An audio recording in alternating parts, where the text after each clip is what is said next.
নমস্কাৰ বন্ধুসকল, মই বিজয় কলিয়া আৰু অন্য এটা ভিডিঅ'লৈ সকলোকে স্বাগতম জনাইছোঁ। আৰু এটা ভাল খবৰ সকলোৱে গমেই পাইছে, গুৱাহাটী বৰ্ষাপাৰাত 5 আৰু 8 এপ্ৰিলত দুখনকৈ মেটচ হ'ব। আৰু এই মেটচখন চোৱাৰ কাৰণে নিশ্চয় আপোনালোকে আগ্ৰহী।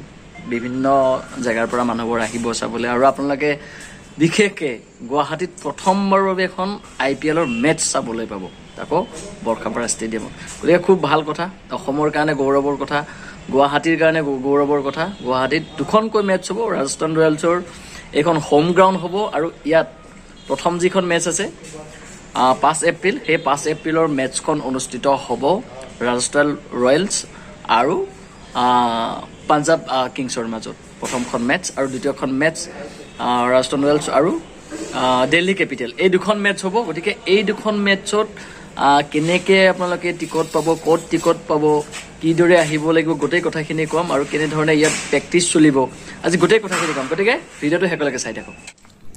আৰু এইখনেই হৈছে গুৱাহাটীৰ বৰ্ষাপাৰা ষ্টেডিয়াম। আৰু এই বৰ্ষাপাৰা ষ্টেডিয়ামখনতে এইবাৰ অসমৰ এটা ইতিহাস হ'বলৈ গৈ আছে। আৰু অসমৰ এই ইতিহাসটো হৈছে অসমত প্ৰথমবাৰৰ বাবে গুৱাহাটীৰ বৰ্ষাপাৰা ষ্টেডিয়ামত হ'ব এইবাৰ IPL মেটচ। আৰু দুখন IPL মেটচ হ'ব, এখন হ'ব 5 এপ্ৰিল তাৰিখে আৰু আন এখন হ'ব 8 এপ্ৰিল তাৰিখে। তো সকলোৱে ভাবি আছিল গুৱাহাটীত IPL কেতিয়া হ'ব। আৰু ফাইনেলি সেই ভাল খবৰ আহিল, BCCIৰ পৰা গ্ৰীণ ছিগনেল পালে। আৰু এছিয়াই এতিয়া সাজু হৈছে কেনেকৈ এই দুখন মেটচ কেনেকৈ ভালকৈ কৰিব পাৰি, তাৰ কাৰণে এতিয়া অসম ক্ৰিকেট সন্থা পূৰা সাজু হৈ আছে। আৰু মই কৈছোঁ দুখন খেল হ'ব এইখন ষ্টেডিয়ামত, বৰ্ষাপাৰা ক্ৰিকেট ষ্টেডিয়ামত দুখন খেল প্ৰথমবাৰৰ বাবে হ'ব এই খেলখন। আৰু প্ৰথম যি 5 তাৰিখে খেল হ'ব ৰাজস্থান ৰয়েলছ আৰু পাঞ্জাৱ কিংছ আৰু ৰাজস্থান ৰয়েলছৰ প্ৰথম খেল 5 এপ্ৰিল তাৰিখে 7:30 বজাত। দ্বিতীয়খন খেল হ'ব ৰাজস্থান ৰয়েলছ আৰু দিল্লী কেপিটেলছৰ মাজত, দ্বিতীয়খন খেল হ'ব। আৰু এইখন খেল হ'ব 3:30 বজাত।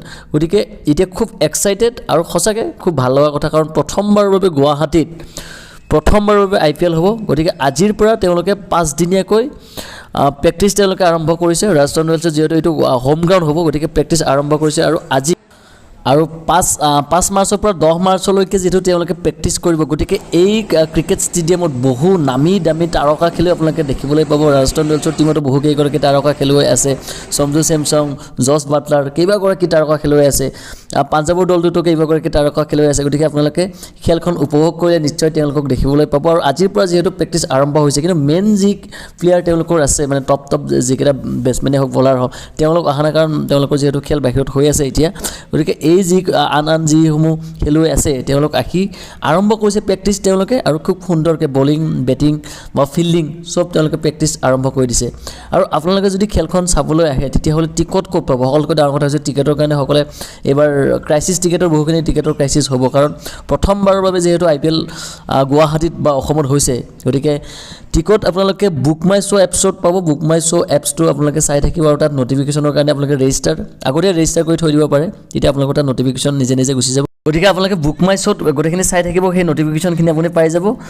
আৰু ভিডিঅ'টো বহুত বেছি আজি দীঘলীয়া নকৰোঁ, কাৰণ আপোনালোকক আৰু পিছলৈ যিখিনি আপডেটছ থাকিব, মই আপডেটছবিলাক আপোনালোকক দিবলৈ চেষ্টা কৰিম। আপোনালোকে মোৰ চেনেলটো যদি ছাবস্ক্ৰাইব কৰা নাই, তেতিয়াহ'লে ছাবস্ক্ৰাইব কৰি থৈ দিব। খেলৰ গোটেইখিনি আপডেটছ পাই থাকিব। বুক মাই শ্ব'ৰ জৰিয়তে আপোনালোকে টিকট লাভ কৰিব। আৰু ক'ত আপোনালোকে টিকট পাব সেই কথাখিনিও ক'ম। গতিকে যদি ভিডিঅ'টো ভাল লাগিছে, লাইক কৰিব আৰু শ্বেয়াৰ কৰিব নাপাহৰিব।